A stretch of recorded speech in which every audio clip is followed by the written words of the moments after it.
जय हिंद। आप लोगों को आज मैं अलंकार पढ़ाऊंगा। आपका सांवरिया एजुकेशनल पर स्वागत है। आप अलंकार को आज ट्रिक के माध्यम से देखेंगे। हाई स्कूल परीक्षा दृष्टि से मैं आपको अलंकार ट्रिक से पढ़ाऊंगा, जिससे आपको समझने में आसानी हो। अलंकार का अर्थ होता है शोभा करने वाला या शोभा को बढ़ाने वाला। इसका संधि विच्छेद करें तो अलम धनकार होता है। जिस प्रकार मनुष्य अपनी सुंदरता के लिए गहना आभूषण पहनता है, उसी प्रकार पद्य को, कविता को, कवित्व को सजाने के लिए हम अलंकार का प्रयोग करते हैं, जिससे उसकी शोभा बढ़ जाए। तो परिभाषा है कि काव्य की शोभा बढ़ाने वाले शब्दों को अलंकार कहते हैं। और इसके मुख्यतः दो भेद होते हैं। तो इसमें अर्थालंकार के मुख्य रूप से हाई स्कूल में पढ़ना है आपको, जहाँ से प्रश्न आने हैं। तो हम इसके भेद को देखते हैं।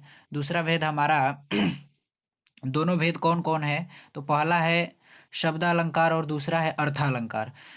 इन अलंकारों को समझने से पहले आपको उपमेय और उपमान दो शब्दों की जानकारी होनी चाहिए, जिससे आपको आसानी से समझ में आ जाए। पहला होता है उपमेय और उपमान। उपमान जो होता है जिससे हम तुलना करते हैं, जैसे कि किसी का मुख चंद्रमा के समान है, तो ये मुख हो गया, और ये मुख जो है चंद्रमा के समान सुंदर है, तो ये चंद्रमा जो हो गया, इससे इसकी तुलना कराई जा रही है। तो जो चंद्रमा हो गया, ये चंद्रमा आपका हो गया उपमान, उपमान हो जाएगा। और जो आपका मुख है ये उपमेय हो जाएगा। तो जिससे तुलना की जाती है वो उपमान हो गया, और जिसकी तुलना की जाती है, मुख हो हाथ हो, तो वो उपमेय हो गया। तो आप लोगों को समझ में आ गया होगा कि उपमान और उपमेय क्या होता है। अब आगे हम देखेंगे कि अलंकार के दो भेद होते हैं। पहला होता है अर्थालंकार, दूसरा होता है शब्दालंकार। तो अर्थालंकार में सबसे पहले हम उपमा अलंकार को देखेंगे। तो उपमा अलंकार को समझने से पहले उपमा अलंकार जो होता है, इसमें हम ट्रिक ये लगाए हैं कि जब पंक्ति में योजक चिन्ह आए, योजक चिन्ह जो बीच में दो शब्दों के बीच में आए, और चिन्ह के जस्ट बाद तुरंत ही सा आए, सी आए, से आए या सरिस आए, तो आपको उपमा अलंकार लगाना है। और यहाँ पर उदाहरण में हम देख सकते हैं कि मुख चंद्रमा सा सुंदर है। आप मतलब मुख जो है वो किसके जैसा है? तो चंद्रमा के जैसा। तो बीच में देखिए योजक चिन्ह है, और उसके बाद तुरंत सा आया है। सी, सा, से या सरिस कुछ भी आएगा। कर कमल सा कोमल है। तो जो कर मतलब हाथ होता है, कमल के जैसा हाथ कोमल है, तो बीच में योजक चिन्ह और सा आया है। तो बस योजक चिन्ह और सा रहे, सी रहे, से रहे, ये चिन्हों के बाद ये सब शब्द जो हैं आने चाहिए। अगर ये आते हैं तो आपका उपमा अलंकार होता है। इसमें तुलना की जाती है। यहाँ पर जो मुख है वो चंद्रमा के समान बताया गया है। तो मुख जो आपका अभी हमने ऊपर बताया, ये हो गया आपका उपमेय, उपमेय हो गया। और यहाँ पर जो चंद्रमा है वो उपमान हो गया, क्योंकि इन चंद्रमा से हम मुख की तुलना कर रहे हैं। तो आपको उपमा अलंकार में यही देखना है कि योजक चिन्ह हो और उसके बाद सा, सी, से, सरिस ऐसा कोई शब्द आया हो। आगे हम दूसरा भेद में देखेंगे। तो दूसरा भेद में रूपक अलंकार आता है। रूपक अलंकार में हम उसके जैसा बताते हैं कि यहाँ पर जब पंक्ति में केवल योजक चिन्ह आए और सा, सी, से न आए, उसमें होता था कि योजक चिन्ह भी आता था और उसके जस्ट बाद सा भी, सी, से, सरिस ऐसा शब्द भी आता था। लेकिन रूपक अलंकार में ऐसा नहीं होगा।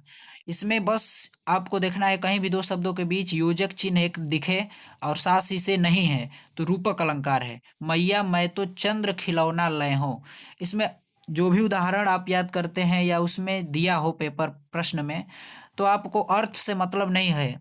आप बस इसमें देखेंगे कि चिन्ह योजक है कि नहीं, सा, सी, से है कि नहीं, तो उसके हिसाब से आप लगाएंगे।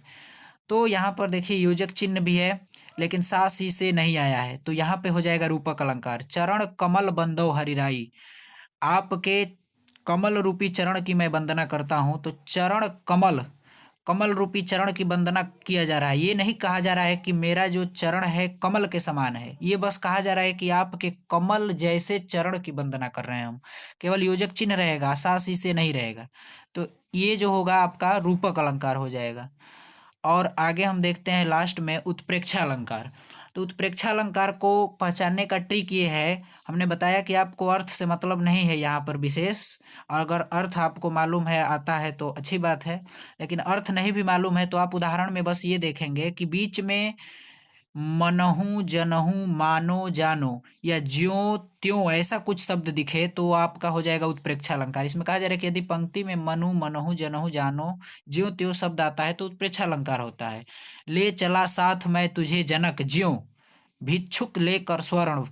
तो ज्यों शब्द आया है यहाँ पे, देखिए यहाँ पे नेत्र मानो कमल है तो मानो बीच में आया है।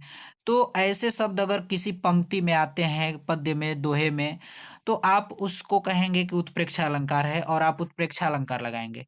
आशा करता हूँ कि आपको ये तीनों अलंकार अच्छी तरह से समझ में आ गया होगा और आप बिल्कुल अच्छे तरीके से इसको पेपर में आ जाए तो कर सकते हैं।